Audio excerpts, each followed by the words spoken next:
Thank you very much. It's a pleasure to be back in Lille. I have to put my glasses on. So 2 years have changed and I've become short-sighted. All right. I was asked to tell you about our assessments of the future threats. But before we go to the future, I would like to spend a few words about talking about the past and also about the present. The agency that I represent, the European Union Agency for Cybersecurity, InCyber, is celebrating today its 20th anniversary. So there has been a body at the European level that deals with cybersecurity for 20 years. That's quite a long time because actually 20 years ago, nobody knew what the term cybersecurity meant. We were using information security by that time, still. So that is something that has changed, thankfully. What has also changed is the intensity and the impact that the agency has at the European level on cybersecurity. And I just bring you one example. And the example is something that you will be all sooner or later faced with, and that is developing and applying European cybersecurity certification schemes.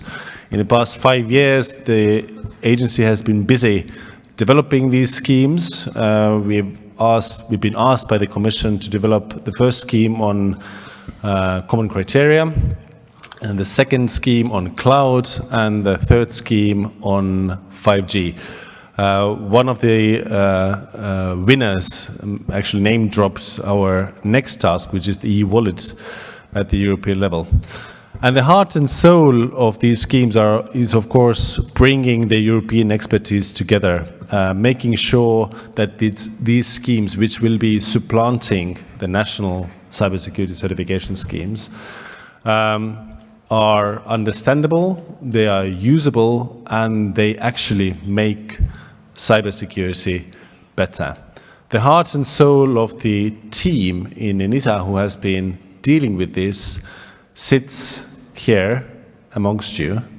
And I want to use this opportunity and actually give a special award. I call it an expertise award to a jovial Frenchman, Philippe Blo. Philippe.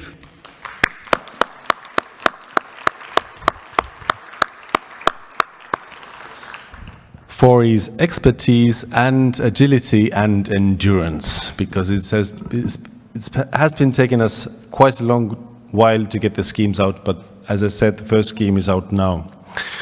So much about the past and the present. We are also very busy helping member states to implement the NIS2 directive. I'm sure you've all heard of it a bit. And that is an ongoing business where the agency supports the member states to draw up guidelines and make sure that we have a common understanding how best to approach this enormous task. But so much about the past and the present. Now, a few words about the future. Today, we published our review of our Cybersecurity Threats 2030, which is a foresight exercise that InCyber has been running for 3 years now. And the aim is really to look not only what are the threats currently. We have a very popular product which is called the Cyber Threat Landscape. I'm sure that most of the people in this room have seen it. But we also look what is around the corner in the midterm and what is around the corner in the long term. So this analysis is really an attempt to map the cybersecurity threats that we see are around the corner. And we use a number of experts across Europe in order to help us to analyze, study, and map this. So I thought that there was a slide, so I hope that we can put it back. And I'll give you the results of it. Just a brief snap. Firstly, the main midterm threat is supply chain compromise of software dependencies. This is actually not a new threat. It still remains very high also from our last year. This is considered as an after effect of the expanding of integration of third-party suppliers and partners in the supply chain, leading to new vulnerabilities and opportunities for attackers. Supply chain attacks can go undetected for a long time, may take months to succeed, are usually targeted, quite complex and costly. So I'll give you a hindsight of the 10, not all of them, but most all of them.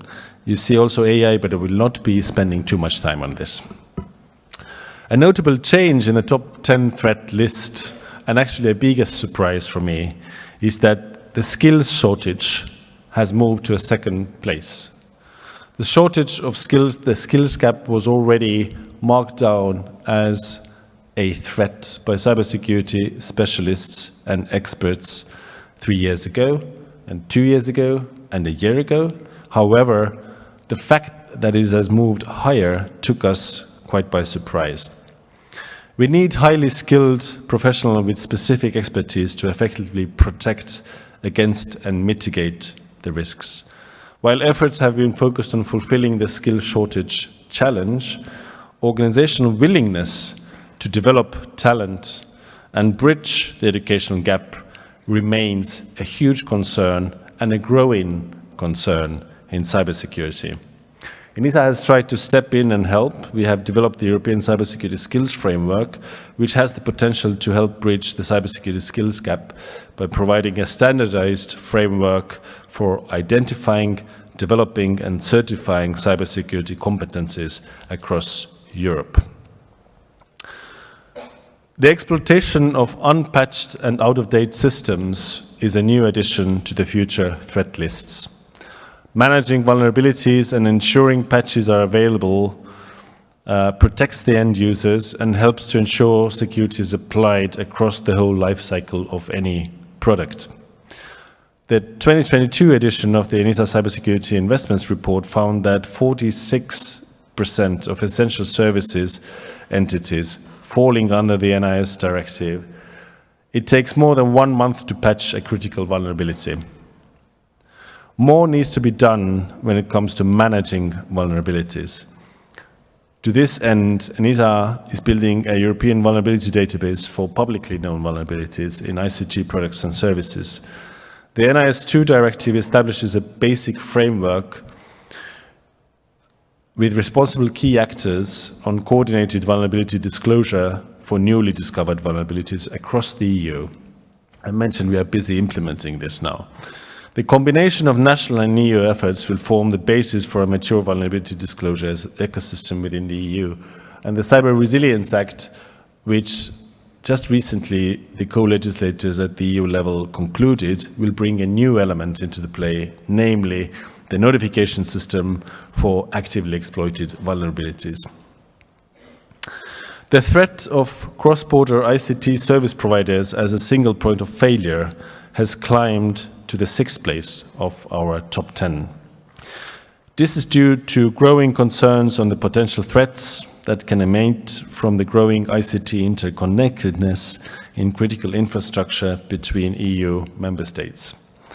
The rise of the abuse of AI threat is considered an expected outcome of the widespread emergence of AI models and the relevant security concerns regarding the growing reliance on AI.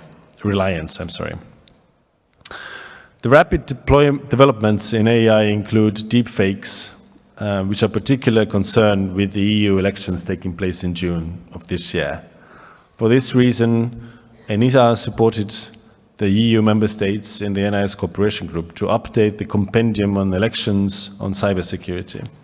It provides practical recommendations and measures to be used by the EU entities and national authorities that support election security. ENISA undertakes a number of other actions to support measures to ensure secure and trustworthy elections. ENISA, together with partners, organized a cybersecurity exercise on elections to test national and the EU crisis plans and responses to potential cybersecurity incidents affecting the European elections. The agency has produced a checklist for entities and national authorities that support or are involved in elections in order to raise awareness on threats and risks to elections. And to increase the common situational awareness for the community, ENISA shares bi-weekly threat briefs on elections. As the cybersecurity landscape is affected by worldwide challenges posed by the increased severity and frequency of national disasters, fear of future threats on availability of services and critical infrastructure has arisen. Thus, physical impacts of natural or environmental disruptions on critical digital infrastructure is a new threat category that has entered the top 10 threats for 2030. Keeping up with these developments, threats, and trends is something we do not do alone. We do that together with our community, with our member states, with our experts.